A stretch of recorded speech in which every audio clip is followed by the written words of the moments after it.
Okay, continuing on. Your question number 2. Why something instead of nothing? Well, the simple answer is, why not? This is not an enormous problem for the atheist as far as there being an existence if there is no God. I could just as easily ask the theist, why God instead of no God? Why do you believe that existence is contingent upon God's existence, so the question is every bit as valid. Why was there a God instead of no God, and thus nothing at all? It's not a troublesome issue for us. There were two options, non-existence or existence. Clearly there was an existence. So as far as there being something at all, this is not an immense philosophical problem for the atheist or for the scientist. Do you as a theist find the question, why is there a God instead of no God, and thus why is there an existence instead of no existence? From your theistic point, do you find that a valid and troublesome question? I'd actually like to know. I think it's kind of an interesting one that no theist ever seems to dwell on, even as they ask the question in a different form for atheists. Let's see, my notes again. Talking about the Big Bang. For the most part, I think the sciences indicate that something existed prior to the formation of the universe as we know it. It was just in a different form. There's still a great many questions about what that is, what happened to change it, why it changed. I think some people talk about the universe being created out of quantum foam. I mean,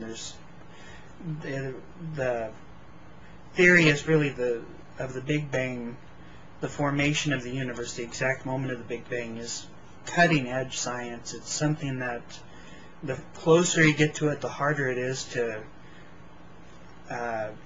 piece together the evidence, and it is still a theory very much in formation, but for the most part I believe that they think all energy in the universe existed in one small point and something changed and it expanded outwards. But I've heard some things before, like objects in 5-dimensional space are higher, collided, and thus formed the universe. I mean, it gets pretty out there, and at this point we just don't have enough information to really know. It's still something in progress, but I think for the most part the idea that energy can neither be created nor destroyed, it can only change shape, still holds, and basically the universe existed prior to the Big Bang in a different form, in the form of a singularity. So the issue of why is there a universe in a different form is still the same one. It's not a big problem. You mentioned the mark of intelligent design upon things. There really is no mark of intelligent design upon nature that I can really see, or that many scientists can really claim to see. For the most part, the mark of intelligent design is a projection by people upon nature. We look at how we manipulate the world around us, and we assume that someone has done likewise on the macrocosmic scale and the microcosmic scale, that all the universe around us was formed in the same way that we would carve something. But this is not necessarily to say that the universe is formed in the same way that we do things. This is a projection upon life. So, and you mention a moral order to the world, and when it gets to the moral order of the world, I'm sorry, but hell no. The universe does not appear to have any moral order to it whatsoever innately. Hurricanes, typhoons, earthquakes, people, animals, creatures swept aside without any apparent moral concern or influence. We have entire galaxies in collision courses for one another, which also speaks to the intelligent design argument. I mean, they're lions eating their children. There's a type of insect, I believe, I think it's some sort of wasp, that stabs its prey and then lays its eggs in the prey. It pretty much stabs them in such a way that lobotomizes them, and then lays its eggs inside of them, and then those eggs hatch and eat the animal while it's still alive.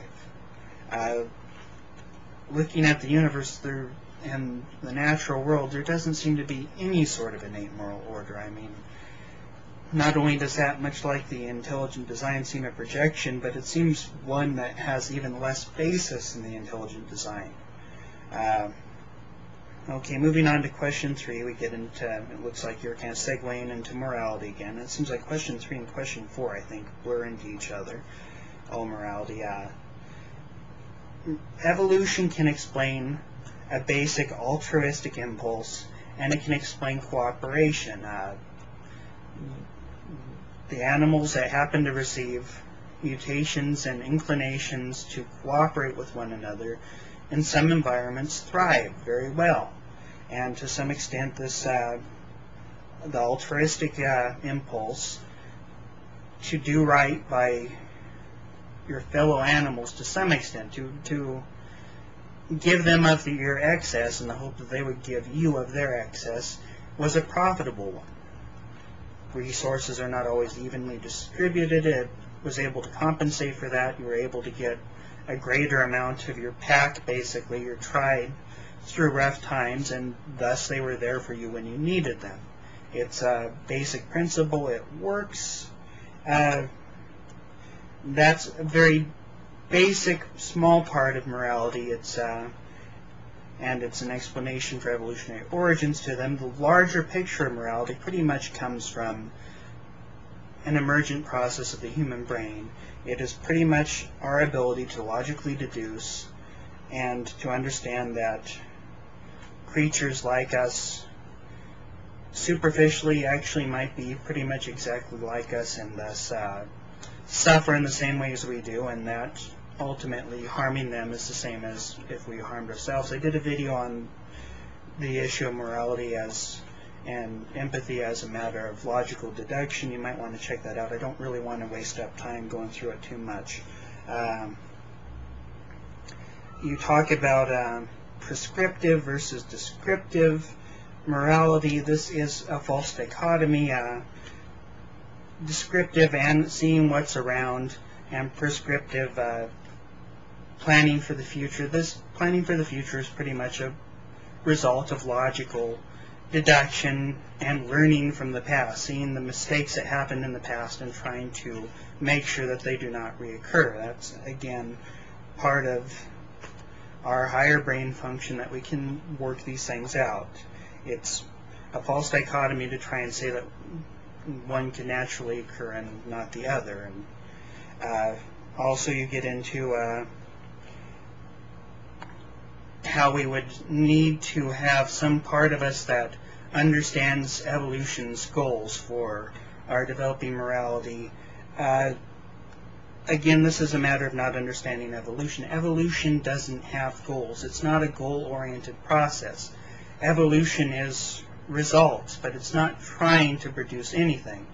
That's why, I mean, you say evolution's goal is species survival. Well, evolution would be doing a horribly poor job of that if that was evolution's goal, because most of the species that ever exist are dead. They don't exist any longer.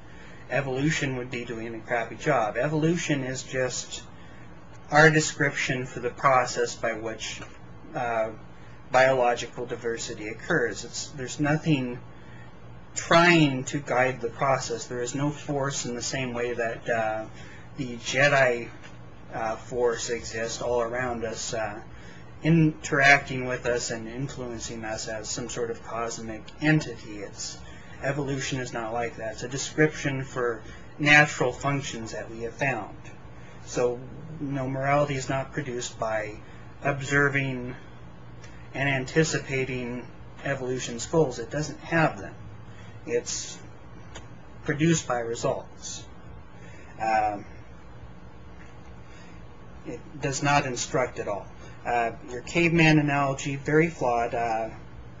You talk about cavemen in neighboring villages. I know, maybe you mean neighboring caves. I imagine you're talking about Neanderthal or one of the creatures that were actually our predecessors. Most likely they would have been tribalistic, like much of our history, and if you look throughout our history, our morality was deeply flawed.